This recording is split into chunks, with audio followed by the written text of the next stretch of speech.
这里我们要介绍的是触控精灵的 Line Pen 2软体的操作说明。Line Pen 2软体它是一个免安装的工具软体，而且它的执行的档案小，也不占硬碟的空间。我们只需将 Line Pen 2软体的资料夹拷贝至我们的电脑桌面，需要使用的时候直接开启，点选执行 Line Pen 2，即可以开始使用触控精灵。首先，我们将 Line Pen 2这个资料夹拷贝至我们的桌面，点选 Line Pen 2这个资料夹后，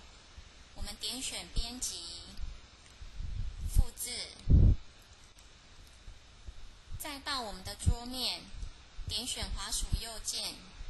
选择贴上。